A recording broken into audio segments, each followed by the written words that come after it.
Welcome to Closer to Venus. I'm Johnny Burke, and today's guest is Dr. Kathy Forti. She is a clinical psychologist, Egyptian mystery school teacher, and author of Fractals of God, as well as the Stax Library of Truth series.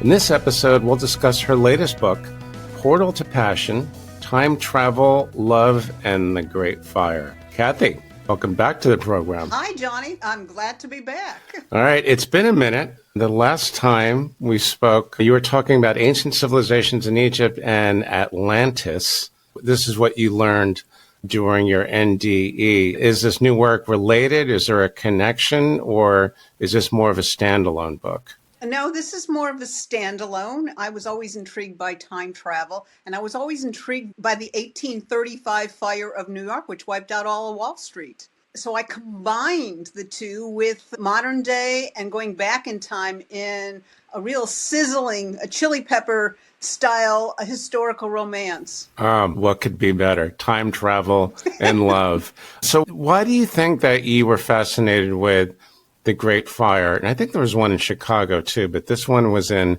New York City, and it was 1835, right? 1835, most people have no idea. Even, in fact, a lot of people I've talked to who live in New York, who have lived there for years, were not aware of this fire. And it started on a frozen night in December of 1835. The rivers were frozen, the fire equipment was frozen, it was below zero, and everything incinerated. And from that fire, New York's grid was changed.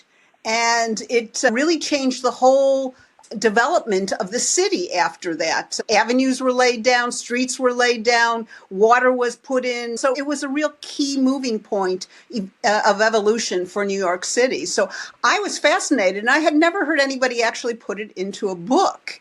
And so I decided not only would I do that, but I'd bring in some elements that most people didn't know about. And that's during 1835. It was the big shipping trade of opium, which started after 1835. You had two more opium wars. And the thing is that we traded with China for their silk and tea, but China didn't have anything that they wanted from us. So we created a need. And in Turkey, we had opium fields there.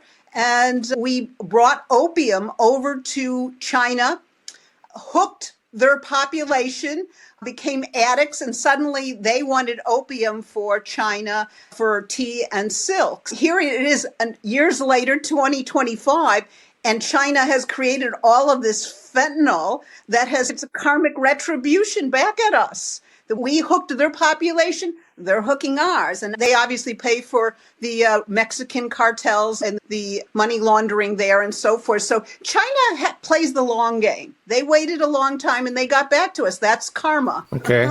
Now, you've had past life memories, obviously.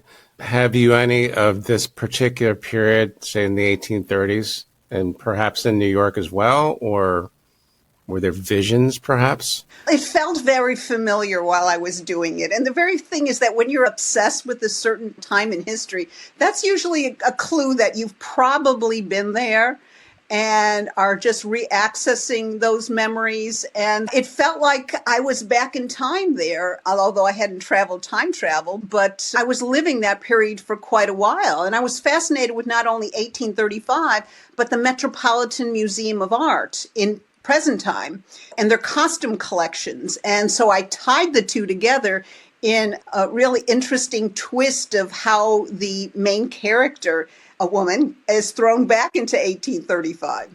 The character is Kat, correct? Yeah. Her name is Catherine Brannigan. They call her Kat, and she's one of the heads of costume preservation at the Metropolitan Museum of Art. And I used to always go there when I lived in New York to see the costume collections.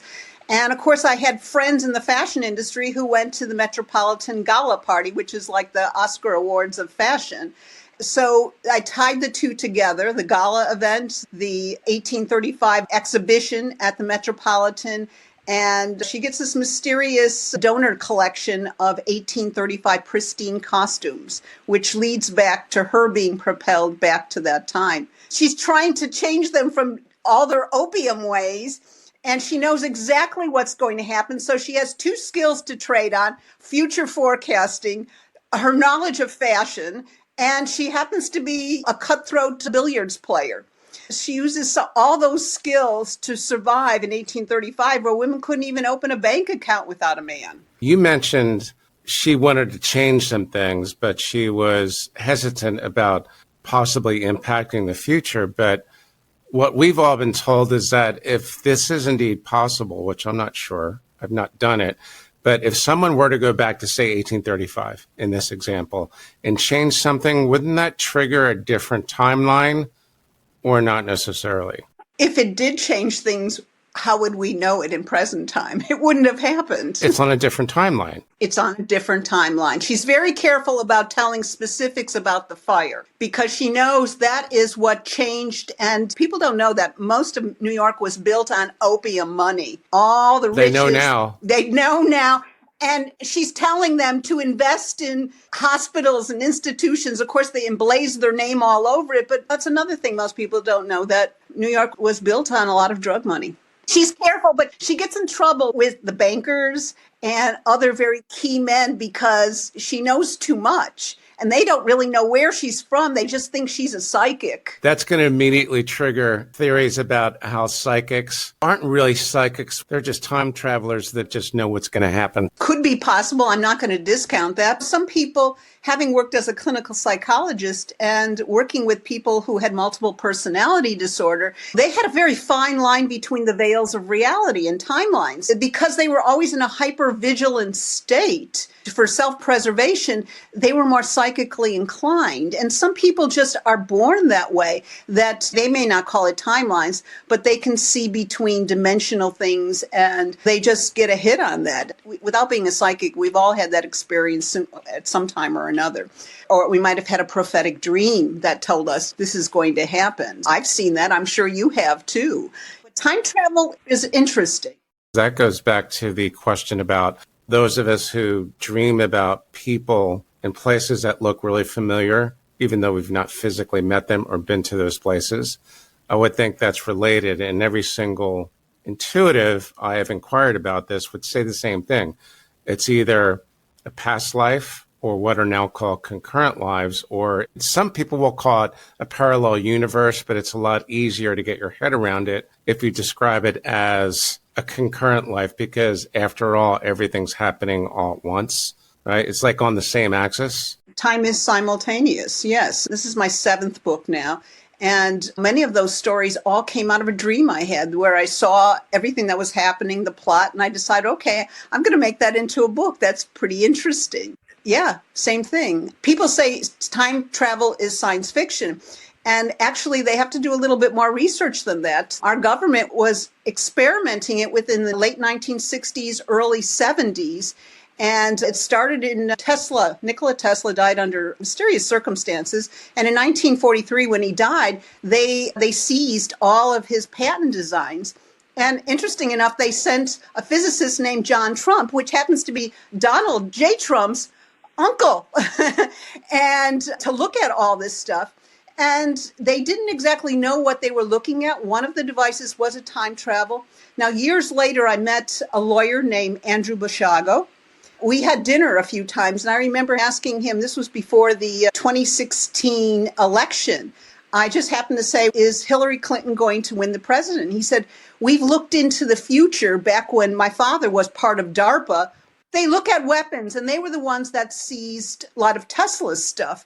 And they thought that there was some powerful weapons that he was building that needed to be put under lock and key national security and so forth. So my friend's father worked for DARPA with Donald Rumsfeld. They were the ones experimenting on a device that he said had this shimmering radiant energy ran through, and it looked like 2 parentheses, big parentheses.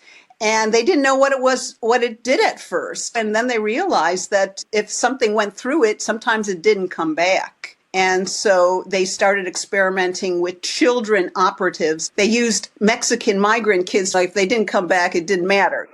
That's terrible. But then they used some DARPA children. And this is not unusual. Having worked with MK Ultra clients in the past, a lot of them came from military families, military intelligence. So it was all contained, this information. So what they saw was they looked into the future. He said he went back to Gettysburg, 1865. and the Gettysburg Address. And they even saw a picture later in history where they identified him in the crowd. He also said he went back to 2045, went forward to 2045, I should say. They saw a lot of things. He said, we saw the 9/11, we saw Obama's presidency, we saw Clinton's, and this was back in the late 60s, early 70s, and it was a thing called, you can look it up, Project Pegasus. It was a dark budget operative. Like a Black Ops type thing? Or Black Ops type thing. And so it's been around for a long time. It was the ultimate way to hide things in the future or look to see what was happening. It's like all those people putting futures on airline stock for 9/11 a day before or 2 days before. He says, we knew it was going to happen. He said one of the first things they came back and they were shocked. And he said, we asked, who was the president at the time? Was it Republican or Democrat? He said that was one of the first things they asked. Of course, I would have done the same thing. So they found out a lot of things.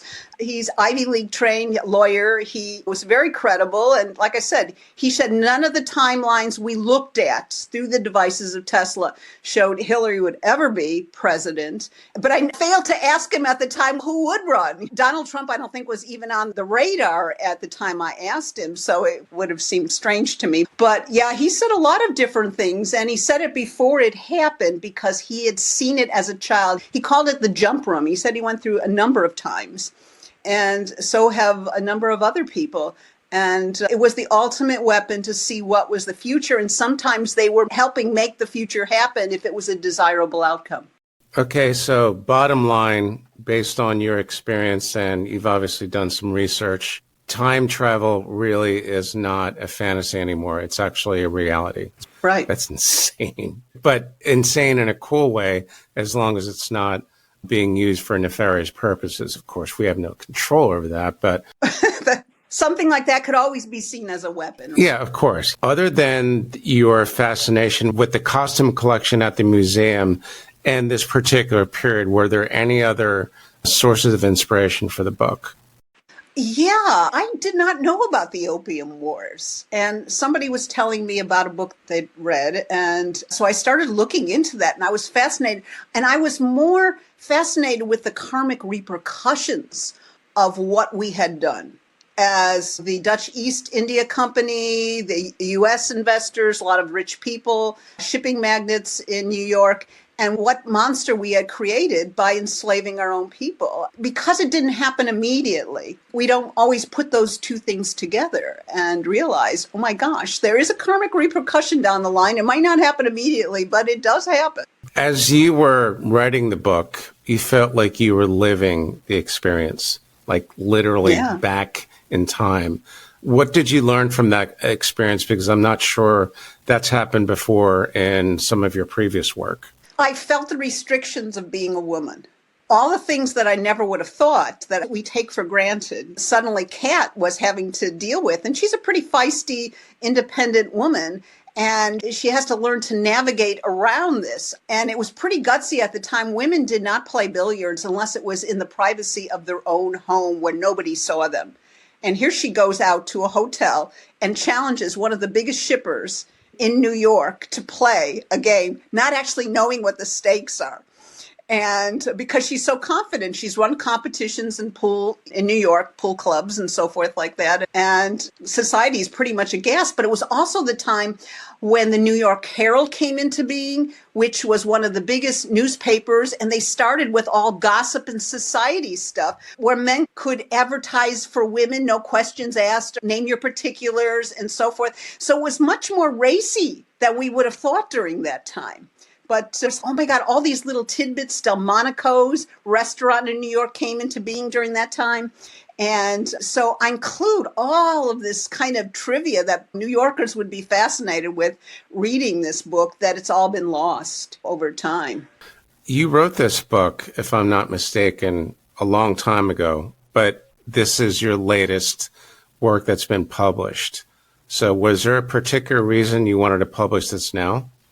Just to backtrack a little bit, I wrote this book 40 years ago when people were still doing typewriters. It was electric typewriter, but computers weren't in existence then.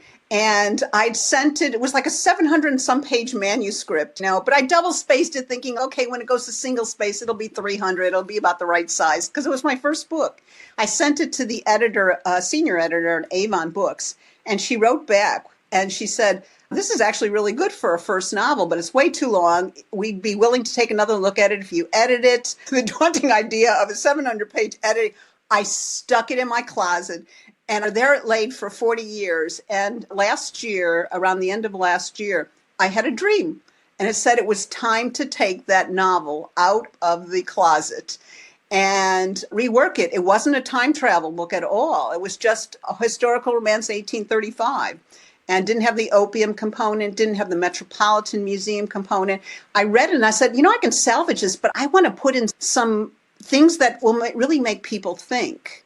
And I revamped the whole book. That's where the time travel came in. Time travel and the Metropolitan and the Opium Wars came in, yes. All my books try to convey some type of truth that we may not be aware of. And so I sneak that into my fictional stuff. Anything else that we need to know about the new book? No, it's getting good reviews. I just talked with somebody who is a dyed-in-the-wool New Yorker, and she said the same thing. I'm stuck in 1835. Just all I can. That's a really big compliment. Yes. And that's what I always hope to do. In my 4-series book, Stack's Library of Truth, which is about that interdimensional portal in the Library of Congress to a Library of Truth, kind of like the Akashic Records, I try to drop tidbits of truth to get people to really think. And some people say, sometimes your books are nonfiction fiction, but that's throughout a lot of things. A lot of truth is always hidden in science fiction. Nonfiction fiction, what that reminds me of is that I'm starting to see more books written that are almost wholly inspired by past life memories. I don't know really how someone could create a new genre, but if so, what do you suppose that genre would be called? Science fiction truth.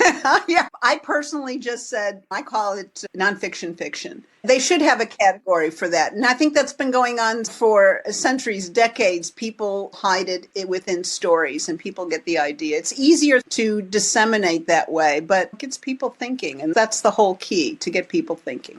But we're hearing more of it now, though. No wonder they come up with all these incredible stories. They dreamed about it, or someone sent them a download or something like that, right? Isn't that how it works?